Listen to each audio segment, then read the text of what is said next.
ಓಂ ಶಾಂತಿ. ತಾರೀಕು 22/8/2024 ಪ್ರಾತಃ ಮುರುಳಿ. ಮಧುರ ಮಕ್ಕಳೇ, ಇಡೀ ಕಲ್ಪದಲ್ಲಿ ಆಲ್ರೌಂಡ್ ಪಾತ್ರವನ್ನು ಅಭಿನಯಿಸಿದಿರಿ. ಈಗ ಪಾತ್ರವು ಸಂಪೂರ್ಣವಾಯಿತು, ಮನೆಗೆ ಹೋಗಬೇಕು. ಪ್ರಶ್ನೆ: ನೀವು ಮಕ್ಕಳು ತಮ್ಮ ಭಾಗ್ಯದ ಮಹಿಮೆಯನ್ನು ಯಾವ ಶಬ್ದಗಳಲ್ಲಿ ಮಾಡುತ್ತೀರಿ? ಉತ್ತರ: ನಾವಾಗಿದ್ದೇವೆ ಬ್ರಾಹ್ಮಣರು, ಶಿಕೆಯ ಸಮಾನ. ನಮಗೆ ನಿರಾಕಾರನಾದ ಭಗವಂತನು ಕುಳಿತು ಓದಿಸುತ್ತಿದ್ದಾರೆ. ಪ್ರಪಂಚದಲ್ಲಿ ಮನುಷ್ಯರು ಮನುಷ್ಯರಿಗೆ ಓದಿಸುತ್ತಾರೆ, ಆದರೆ ನಮಗೆ ಸ್ವಯಂ ಭಗವಂತನೇ ಓದಿಸುತ್ತಾರೆ ಎಂದ ಮೇಲೆ ಎಷ್ಟೊಂದು ಭಾಗ್ಯಶಾಲಿಯಾದೆವು.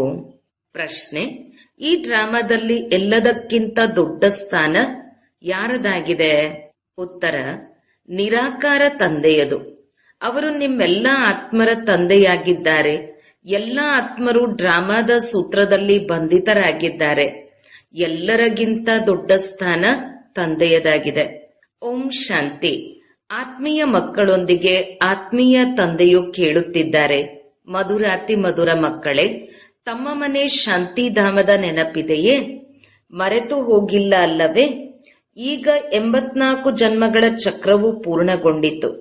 ಹೇಗೆ ಪೂರ್ಣವಾಯಿತು ಎನ್ನುವುದನ್ನು ನೀವು ತಿಳಿದು ಬಿಟ್ಟಿದ್ದೀರಿ. ಸತ್ಯಯುಗದಿಂದ ಕಲಿಯುಗದ ಅಂತ್ಯದವರೆಗೂ ಹೇಗೆ ಮತ್ಯಾರೂ ಹೇಳಲು ಸಾಧ್ಯವಿಲ್ಲ. ಮಧುರಾತಿ ಮಧುರ ಮುದ್ದಾದ ಮಕ್ಕಳೊಂದಿಗೆ ಬಾಬಾ ಕೇಳುತ್ತಾರೆ, ಈಗ ಮನೆಗೆ ಹೋಗಬೇಕಲ್ಲವೇ? ಮನೆಗೆ ಹೋಗಿ ನಂತರ ಸುಖಧಾಮದಲ್ಲಿ ಬರಬೇಕು. ಇದು ಸುಖಧಾಮವಂತೂ ಅಲ್ಲ, ಇದು ಹಳೆಯ ಪ್ರಪಂಚ ದುಃಖಧಾಮವಾಗಿದೆ. ಅದಾಗಿದೆ ಶಾಂತಿಧಾಮ, ಸುಖಧಾಮ. ಈಗ ಈ ದುಃಖದಿಂದ ಮುಕ್ತರಾಗಿ ಮುಕ್ತಿಧಾಮಕ್ಕೆ ಹೋಗಬೇಕು. ಮುಕ್ತಿಧಾಮ ಅಥವಾ ಶಾಂತಿಧಾಮ ಹೇಗೆಂದರೆ ಸಮ್ಮುಖದಲ್ಲಿಯೇ ನಿಂತಿದೆ. ಅದಾಗಿದೆ ಮನೆ.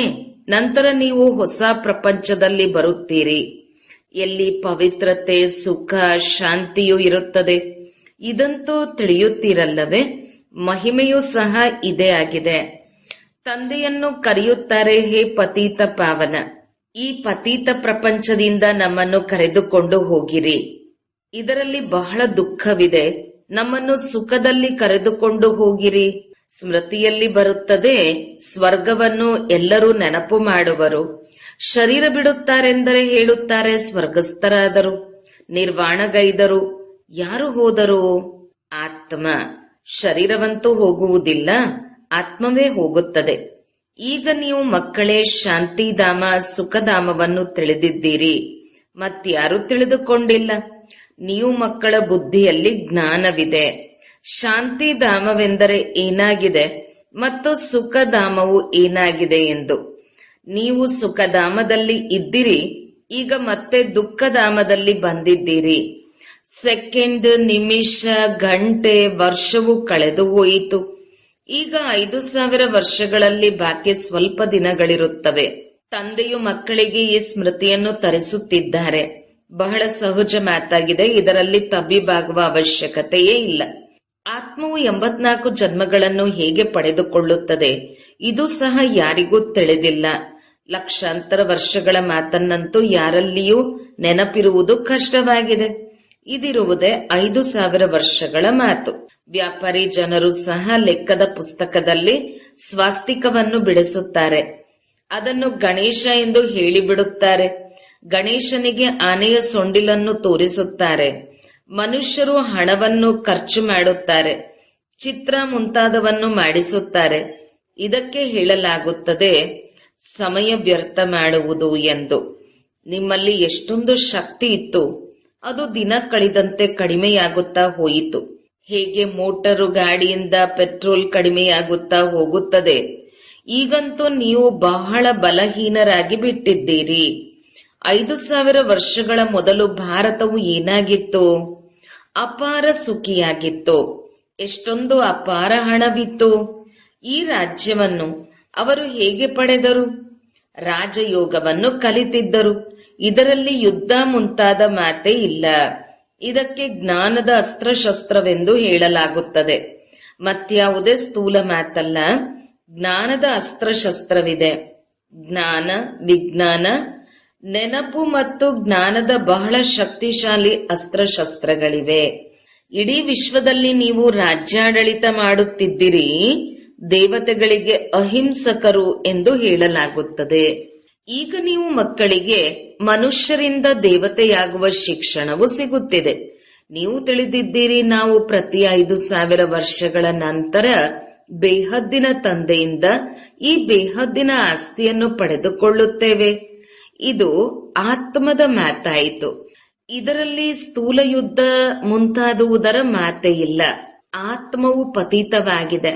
ಆದ್ದರಿಂದ ಅದು ಪಾವನವಾಗುವುದಕ್ಕಾಗಿ ತಂದೆಯನ್ನು ಕರೆಯುತ್ತದೆ. ಈಗ ತಂದೆಯು ಹೇಳುವರು, ಮಧುರಾತಿ ಮಧುರ ಮಕ್ಕಳೇ, ಈಗಂತೂ ಮನೆಗೆ ಹೋಗಬೇಕು. ಇದಾಗಿದೆ ಜೀವಾತ್ಮರ ಪ್ರಪಂಚ, ಅದಾಗಿದೆ ಆತ್ಮರ ಪ್ರಪಂಚ. ಅದನ್ನು ಜೀವಾತ್ಮರ ಪ್ರಪಂಚವೆಂದು ಹೇಳುವುದಿಲ್ಲ.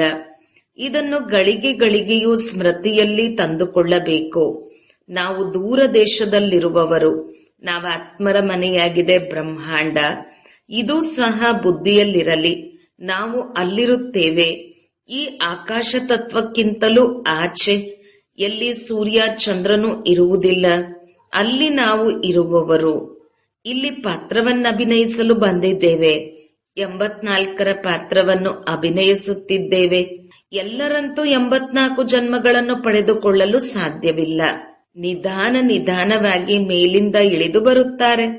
ನಾವು ಆಲ್ರೌಂಡರ್ ಇದ್ದೇವೆ. ಎಲ್ಲ ಕಾರ್ಯವನ್ನು ಮಾಡುವವರನ್ನು ಆಲ್ರೌಂಡರ್ ಎಂದು ಹೇಳಲಾಗುತ್ತದೆ. ನೀವು ಸಹ ಆಲ್ರೌಂಡರ್ ಆಗಿದ್ದೀರಿ. ಆದಿಯಿಂದ ಅಂತ್ಯದವರೆಗೂ ನಿಮ್ಮ ಪಾತ್ರವಿದೆ. ಈಗ ಈ ಚಕ್ರದ ಅಂತಿಮ ಸಮಯವಾಗಿದೆ. ಆದರೂ ಮೇಲಿಂದ ಬರುತ್ತಿರುತ್ತಾರೆ. ಬಹಳ ಮಕ್ಕಳು ಉಳಿದುಕೊಂಡಿದ್ದಾರೆ. ಅವರು ಮೇಲಿಂದ ಬರುತ್ತಿರುತ್ತಾರೆ. ವೃದ್ಧಿ ಹೊಂದುತ್ತಿರುತ್ತದೆ. ಬಾಬಾರವರು ನೀವು ಮಕ್ಕಳಿಗೆ ಹಂಸೋನ ಅರ್ಥವನ್ನು ತಿಳಿಸಿದ್ದಾರೆ. ಅವರುಗಳಂತೂ ಹೇಳುತ್ತಾರೆ, ನಾವು ಆತ್ಮವೇ ಪರಮಾತ್ಮ ಆಗಿದ್ದೀವಿ. ಅವರಿಗಂತೂ ಡ್ರಾಮಾದ ಆದಿ ಮಧ್ಯ ಅಂತ್ಯ, ಆಯಸ್ಸು ಮುಂತಾದವು ಏನೂ ತಿಳಿದಿಲ್ಲ. ನಿಮಗಂತೂ ತಂದೆಯೂ ತಿಳಿಸಿದ್ದಾರೆ. ಈ ಶರೀರದಲ್ಲಿ ನೀವೀಗ ಬ್ರಾಹ್ಮಣರಾಗಿದ್ದೀರಿ. ಪ್ರಜಾಪಿತ ಬ್ರಹ್ಮರವರ ಮೂಲಕ ಶಿವ ತಂದೆಯು ನಿಮ್ಮನ್ನು ದತ್ತು ಮಾಡಿಕೊಂಡಿದ್ದಾರೆ. ಓದಿಸುತ್ತಾರೆ. ತಂದೆಯು ನಮಗೆ ಓದಿಸುತ್ತಿದ್ದಾರೆ ಎನ್ನುವುದಂತೂ ನೆನಪಿರಬೇಕಲ್ಲವೇ? ಅವರು ಶ್ರೇಷ್ಠಾತಿ ಶ್ರೇಷ್ಠ ಭಗವಂತನಾಗಿದ್ದಾರೆ. ಎಲ್ಲ ಆತ್ಮರು ಈ ಡ್ರಾಮಾದ ದಾರದಲ್ಲಿ ಪೋಣಿಸಲ್ಪಟ್ಟಿದ್ದಾರೆ. ಈಗ ನೀವು ತಿಳಿದಿದ್ದೀರಿ, ನಾವು ಪ್ರಾರಂಭದಲ್ಲಿ ದೇವತೆಗಳಾಗಿದ್ದೆವು. ನಂತರ ನಾವೇ ಕ್ಷತ್ರಿಯ ಧರ್ಮದಲ್ಲಿ ಬಂದೆವು. ಅರ್ಥಾತ್ ಸೂರ್ಯವಂಶಿಯಿಂದ ಚಂದ್ರವಂಶಿಯಲ್ಲಿ ಬಂದೆವು. ಇದು ವರ್ಣಗಳ ಆಟವಾಗಿದೆ. ಈಗ ಮತ್ತೆ ಶೂದ್ರರಿಂದ ಬ್ರಾಹ್ಮಣರಾಗಿದ್ದೀರಿ. ಬ್ರಾಹ್ಮಣರಿಂದ ನಂತರ ದೇವತೆಗಳಾಗುತ್ತೀರಿ. ವಿರಾಟ ರೂಪವನ್ನು ತೋರಿಸುತ್ತಾರಲ್ಲವೇ? ನಿಮ್ಮ ಬುದ್ಧಿಯಲ್ಲಿ ಸಂಪೂರ್ಣ ಜ್ಞಾನವಿದೆ. ನಾವು ಹೇಗೆ ಕೆಳಗೆ ಇಳಿದೆವು, ನಂತರ ಬ್ರಾಹ್ಮಣ ಕುಲದಲ್ಲಿ ಬಂದೆವು, ನಂತರ ದೈವಿ ರಾಜಧಾನಿಯಲ್ಲಿ ಬರುತ್ತೇವೆ. ಈಗ ನೀವು ಬ್ರಾಹ್ಮಣರು ಶಿಕೆಗೆ ಸಮಾನರು. ಶಿಕೆಯು ಎಲ್ಲದಕ್ಕಿಂತ ಮೇಲಿರುತ್ತದೆ. ನಿಮ್ಮಂತೆ ಶ್ರೇಷ್ಠ ಕುಲದವರೆಂದು ಯಾರು ಕರೆಸಿಕೊಳ್ಳುವರು? ಭಗವಂತ ತಂದೆಯು ಬಂದು ನಿಮಗೆ ಓದಿಸುತ್ತಿದ್ದಾರೆ. ನೀವೆಷ್ಟು ಭಾಗ್ಯಶಾಲಿಯಾಗಿದ್ದೀರಿ. ತಮ್ಮ ಭಾಗ್ಯದ ಮಹಿಮೆಯನ್ನಾದರೂ ಸ್ವಲ್ಪ ಮಾಡಿರಿ. ಹೊರಗಂತೂ ಎಲ್ಲ ಮನುಷ್ಯರು ಮನುಷ್ಯರಿಗೆ ಓದಿಸುತ್ತಾರೆ. ಇವರಂತೂ ಇರುವುದೇ ನಿರಾಕಾರ ತಂದೆ. ಈ ತಂದೆಯು ಕಲ್ಪ ಕಲ್ಪವೂ ಒಂದೇ ಬಾರಿ ಬಂದು ಜ್ಞಾನವನ್ನು ಕೊಡುತ್ತಾರೆ. ವಿದ್ಯೆಯನ್ನಂತೂ ಪ್ರತಿಯೊಬ್ಬರೂ ಓದುತ್ತಾರಲ್ಲವೇ? ಮನುಷ್ಯರನ್ನಂತೂ ಎಂದಿಗೂ ಸಹ ಭಗವಂತನೆಂದು ಹೇಳಲಾಗುವುದಿಲ್ಲ. ಭಗವಂತನಂತೂ ಇರುವುದೇ ನಿರಾಕಾರನಾಗಿ. ಇಲ್ಲಿಗೆ ಬಂದು ನೀವು ಮಕ್ಕಳಿಗೆ ಓದಿಸುತ್ತಾರೆ. ವಿದ್ಯೆಯನ್ನು ಸೂಕ್ಷ್ಮವತನದಲ್ಲಿಯೂ ಓದುವುದಿಲ್ಲ, ಮೂಲವತನದಲ್ಲಿಯೂ ಓದಲಾಗುವುದಿಲ್ಲ. ವಿದ್ಯೆಯನ್ನು ಓದುವುದೇ ಇಲ್ಲಿ. ಇದರಲ್ಲಿ ತಬ್ಬಿಬಾಗುವ ಮಾತೇ ಇಲ್ಲ. ಶಾಲೆಯಲ್ಲೆಂದಿಗೂ ಸಹ ವಿದ್ಯಾರ್ಥಿಯು ಹೇಳುತ್ತಾರೆಯೇ, ನಾವು ತಬ್ಬಿಬಾಗುತ್ತೇವೆ, ನಮಗೆ ನಿಶ್ಚಯವಿಲ್ಲ. ವಿದ್ಯೆಯನ್ನು ಓದಿ ತಮ್ಮ ಸ್ಟೇಟಸ್ ತೆಗೆದುಕೊಳ್ಳುತ್ತಾರೆ. ಈ ಲಕ್ಷ್ಮೀನಾರಾಯಣ ಸತ್ಯಯುಗದ ಆದಿಯಲ್ಲಿ ವಿಶ್ವದ ಮಾಲೀಕರಾಗಿದ್ದದ್ದು ಹೇಗೆ? ಅವಶ್ಯಕವಾಗಿ ತಂದೆಯ ಮೂಲಕ ಆದರು. ತಂದೆಯಂತೂ ಸತ್ಯವನ್ನು ತಿಳಿಸುತ್ತಾರೆ. ಭಗವಂತನೇನಾದರೂ ತಪ್ಪಾಗಿ ತಿಳಿಸುವುದಕ್ಕೆ ಸಾಧ್ಯವೇ? ಬಹಳ ಶ್ರೇಷ್ಠವಾದ ಪರೀಕ್ಷೆಯಾಗಿದೆ. ಈ ಸಮಯದಲ್ಲಂತೂ ಇರುವುದೇ ಪ್ರಜೆಗಳ ಮೇಲೆ ಪ್ರಜೆಗಳ ರಾಜ್ಯ. ರಾಜ ರಾಣಿಯಂತೂ ಇಲ್ಲ. ಸತ್ಯಯುಗದಲ್ಲಿ ಇದ್ದರು, ಈಗ ಕಲಿಯುಗದ ಅಂತ್ಯದಲ್ಲಿಲ್ಲ. ಇದಕ್ಕೆ ಪಂಚಾಯಿತಿ ರಾಜ್ಯವೆಂದು ಹೇಳಲಾಗುತ್ತದೆ. ಗೀತೆಯಲ್ಲಿ ಬರೆದು ಬಿಟ್ಟಿದ್ದಾರೆ, ಕೌರವರು ಮತ್ತು ಪಾಂಡವರು. ಆತ್ಮೀಯ ಪಂಡ ನೀವಾಗಿದ್ದೀರಲ್ಲವೇ? ಎಲ್ಲರಿಗೂ ಆತ್ಮೀಯ ಮನೆಯ ಮಾರ್ಗವನ್ನು ತಿಳಿಸುತ್ತೀರಿ. ಅದು ನೀವಾತ್ಮರ ಆತ್ಮೀಯ ಮನೆಯಾಗಿದೆ. ಆತ್ಮವು ಜನ್ಮವನ್ನು ಪಡೆದುಕೊಂಡು ಪಾತ್ರವನ್ನು ಅಭಿನಯಿಸುತ್ತದೆ. ಈ ಮಾತುಗಳನ್ನು ನಿಮ್ಮ ಹೊರತು ಮತ್ಯಾರೂ ತಿಳಿದುಕೊಂಡಿಲ್ಲ. ಋಷಿ ಮುನಿ ಮುಂತಾದವರು ಯಾರೂ ಸಹ ರಚಯಿತನನ್ನಾಗಲಿ ರಚನೆಯ ಆದಿಮಧ್ಯ ಅಂತ್ಯವನ್ನಾಗಲಿ ತಿಳಿದುಕೊಂಡಿಲ್ಲ. ಲಕ್ಷಾಂತರ ವರ್ಷಗಳೆಂದು ಹೇಳಿಬಿಡುತ್ತಾರೆ, ಆದರೆ ಅದರ ಸಂಪೂರ್ಣ ಲೆಕ್ಕವೂ ಸಹ ಇಲ್ಲ. ಅರ್ಧವೂ ಆಗಲು ಸಾಧ್ಯವಿಲ್ಲ. ಇದಿರುವುದೇ ಪತೀತ ಪ್ರಪಂಚ, ವಿಕಾರಿ ಮತ್ತು ಅದು ನಿರ್ವಿಕಾರಿ. ತಂದೆಯು ಎಷ್ಟು ಶ್ರೇಷ್ಠಾತಿ ಶ್ರೇಷ್ಠನಿದ್ದಾರೆ, ಆದರೆ ಎಷ್ಟು ಸಾಧಾರಣವಾಗಿದ್ದಾರೆ. ಯಾರೇ ಗಣ್ಯ ವ್ಯಕ್ತಿಯೋ ಆಫೀಸರುಗಳೊಂದಿಗೆ ಭೇಟಿಯಾಗುತ್ತಾರೆಂದರೆ ಎಷ್ಟು ಗೌರವವನ್ನು ಕೊಡುತ್ತಾರೆ. ಪತಿತ ಪ್ರಪಂಚದಲ್ಲಿ ಪತಿತ ಮನುಷ್ಯರೇ ಪತಿತರನ್ನು ಮಹಿಮೆ ಮಾಡುತ್ತಾರೆ. ಪಾವನರಂತೂ ಇರುವುದೇ ಗುಪ್ತವಾಗಿದೆ. ಹೊರಗಿನಿಂದ ಏನೂ ಕಾಣಿಸುವುದಿಲ್ಲ. ತಂದೆಗೆ ಹೇಳಲಾಗುತ್ತದೆ, ನಾಲೆಡ್ಜ್ಫುಲ್, ಬ್ಲಿಸ್ಫುಲ್. ಎಲ್ಲ ಮಾತುಗಳು ತಂದೆಯಲ್ಲಿ ಫುಲ್ ಇದೆ. ಆದ್ದರಿಂದ ಅವರನ್ನು ಜ್ಞಾನದ ಸಾಗರನೆಂದು ಹೇಳಲಾಗುತ್ತದೆ. ಪ್ರತಿಯೊಬ್ಬ ಮನುಷ್ಯನ ಸ್ಥಾನವೂ ಮಹಿಮೆಯೂ ಬೇರೆ ಬೇರೆಯಾಗಿದೆ. ಮಂತ್ರಿಯನ್ನು ಮಂತ್ರಿ, ಪ್ರಧಾನಮಂತ್ರಿಯನ್ನು ಪ್ರಧಾನಮಂತ್ರಿ ಎಂದು ಹೇಳುತ್ತಾರೆ. ಇವರು ಶ್ರೇಷ್ಠಾತಿ ಶ್ರೇಷ್ಠ ಭಗವಂತನಾಗಿದ್ದಾರೆ. ಎಲ್ಲರಿಗಿಂತಲೂ ದೊಡ್ಡ ಸ್ಥಾನವಿರುವುದು ನಿರಾಕಾರ ತಂದೆಯದು. ಅವರಿಗೆ ನಾವೆಲ್ಲರೂ ಮಕ್ಕಳಾಗಿದ್ದೇವೆ.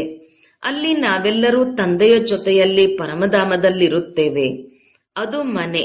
ಇಲ್ಲಿ ಎಲ್ಲರಿಗೂ ತಮ್ಮ ತಮ್ಮ ಪಾತ್ರವು ಸಿಕ್ಕಿದೆ. ಕೆಲವರು ಒಂದು ಜನ್ಮವಾದರೂ ಪಾತ್ರವನ್ನು ಅಭಿನಯಿಸಿ ಹಿಂತಿರುಗಿ ಹೊರಟು ಹೋಗುತ್ತಾರೆ. ತಂದೆಯು ತಿಳಿಸುತ್ತಾರೆ, ಇದು ಮನುಷ್ಯ ಸೃಷ್ಟಿಯ ವೆರೈಟಿ ವೃಕ್ಷವಾಗಿದೆ. ಒಬ್ಬರೊಂದಿಗೆ ಇನ್ನೊಬ್ಬರು ಹೋಲುವುದಿಲ್ಲ. ಆತ್ಮವಂತೂ ಒಂದೇ ರೀತಿ ಇದೆ. ಬಾಕಿ ಶರೀರವಂತೂ ಒಬ್ಬರದು ಇನ್ನೊಬ್ಬರೊಂದಿಗೆ ಹೋಲುವುದಿಲ್ಲ. ನಾಟಕವು ತೋರಿಸುತ್ತಾರೆ. ಅದರಲ್ಲಿ ಒಬ್ಬರಂತೆ ಇಬ್ಬರ ಮುಖ ಮಾಡುತ್ತಾರೆ. ಅವರಲ್ಲಿ ತಬ್ಬಿಬಾಗಿ ಬಿಡುತ್ತಾರೆ. ನಮ್ಮ ಪತಿ ಯಾರು ಅಥವಾ ಇವರು ಯಾರು ಎಂದು ಗೊತ್ತಾಗುವುದಿಲ್ಲ.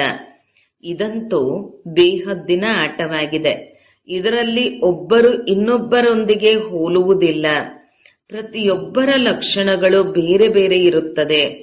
ಆಯಸ್ಸು ಬಲೆ ಎಲ್ಲರದು ಒಂದೇ ರೀತಿ ಇರಲಿ, ಆದರೆ ಲಕ್ಷಣಗಳು ಒಂದೇ ರೀತಿ ಇರಲು ಸಾಧ್ಯವಿಲ್ಲ. ಪ್ರತಿ ಜನ್ಮದಲ್ಲಿ ಲಕ್ಷಣಗಳು ಬದಲಾಗುತ್ತದೆ. ಎಷ್ಟೊಂದು ದೊಡ್ಡ ಬೇಹದ್ದಿನ ನಾಟಕವಾಗಿದೆ. ಅಂದ ಮೇಲೆ ಅದನ್ನು ತಿಳಿದುಕೊಳ್ಳಬೇಕಲ್ಲವೇ? ಇಡೀ ಸೃಷ್ಟಿಯ ಆದಿ ಮಧ್ಯ ಅಂತ್ಯದ ಜ್ಞಾನವು ನಿಮ್ಮ ಬುದ್ಧಿಯಲ್ಲಿದೆ. ಪ್ರತಿಯೊಬ್ಬರದು ಡ್ರಾಮಾದಲ್ಲಿ ಪಾತ್ರವೇನಿದೆಯೋ ಅದನ್ನೇ ಅಭಿನಯಿಸುತ್ತಾರೆ. ಡ್ರಾಮಾದಲ್ಲಿ ಯಾರದು ರೀಪ್ಲೇಸ್ ಆಗಲು ಸಾಧ್ಯವಿಲ್ಲ. ಬೇಹದ್ದಿನ ಡ್ರಾಮಾ ಅಲ್ಲವೇ? ಜನ್ಮವನ್ನು ತೆಗೆದುಕೊಳ್ಳುತ್ತಿರುತ್ತಾರೆ. ಎಲ್ಲರ ಲಕ್ಷಣಗಳು ಬೇರೆ ಬೇರೆ ಇರುತ್ತದೆ. ಎಷ್ಟೊಂದು ವಿಭಿನ್ನವಾದ ಲಕ್ಷಣಗಳಿವೆ. ಈ ಸಂಪೂರ್ಣ ಜ್ಞಾನವು ಬುದ್ಧಿಯಿಂದ ತಿಳಿದುಕೊಳ್ಳುವಂತದ್ದಾಗಿದೆ. ಯಾವುದೇ ಪುಸ್ತಕ ಮುಂತಾದವು ಇಲ್ಲ. ಗೀತೆಯ ಭಗವಂತನು ಕೈಯಲ್ಲಿ ಗೀತೆಯನ್ನು ತೆಗೆದುಕೊಂಡು ಬರುತ್ತಾರೇನೋ? ಅವರಂತೂ ಜ್ಞಾನ ಸಾಗರ. ಪುಸ್ತಕವನ್ನೇಕೆ ಕೈಯಲ್ಲಿ ಹಿಡಿದು ಬರುತ್ತಾರೆ? ಪುಸ್ತಕವಂತೂ ಭಕ್ತಿ ಮಾರ್ಗದಲ್ಲಿ ಮಾಡುತ್ತಾರೆ. ಅಂದ ಮೇಲೆ ಇದೆಲ್ಲವೂ ಡ್ರಾಮಾದಲ್ಲಿ ನೋಂದಣಿಯಾಗಿದೆ. ಒಂದು ಸೆಕೆಂಡ್ ಇನ್ನೊಂದು ಸೆಕೆಂಡಿಗೆ ಹೋಲುವುದಿಲ್ಲ. ನೀವು ಮಕ್ಕಳಂತೂ ಎಲ್ಲವನ್ನೂ ತಿಳಿಸಿದ್ದೇವೆ. ಚಕ್ರವು ಪೂರ್ಣವಾಗಿ ಮತ್ತೆ ಹೊಸದಾಗಿ ಪ್ರಾರಂಭವಾಗುವುದು. ಈಗ ನೀವು ಓದುತ್ತಿದ್ದೀರಿ. ತಂದೆಯನ್ನು ತಿಳಿದು ಬಿಟ್ಟಿರಿ, ರಚನೆಯನ್ನು ತಿಳಿದು ಬಿಟ್ಟಿರಿ. ಮೂಲವತನದಿಂದ ಇಲ್ಲಿಗೆ ಪಾತ್ರವನ್ನು ಅಭಿನಯಿಸಲು ಬರುತ್ತೀರಿ. ಸ್ಟೇಜ್ ಬಹಳ ದೊಡ್ಡದಿದೆ. ಇದರ ಮಾಪನವನ್ನಂತೂ ಮಾಡಲು ಸಾಧ್ಯವಿಲ್ಲ. ಯಾರೂ ಸಹ ತಲುಪಲು ಸಾಧ್ಯವಿಲ್ಲ. ಸಾಗರ ಮತ್ತು ಆಕಾಶದ ಅಂತ್ಯವನ್ನು ಪಡೆಯಲು ಸಾಧ್ಯವಿದೆಯೇ? ಆದ್ದರಿಂದ ಬೇಅಂತೆಂದು ಗಾಯನ ಮಾಡಲಾಗುತ್ತದೆ. ಮೊದಲು ಇಷ್ಟೊಂದು ಪ್ರಯತ್ನ ಪಡುತ್ತಿರಲಿಲ್ಲ, ಈಗ ಪ್ರಯತ್ನ ಪಡುತ್ತಾರೆ. ವಿಜ್ಞಾನವೂ ಸಹ ಈಗಿದೆ. ನಂತರ ಯಾವಾಗ ಪ್ರಾರಂಭವಾಗುತ್ತದೆ?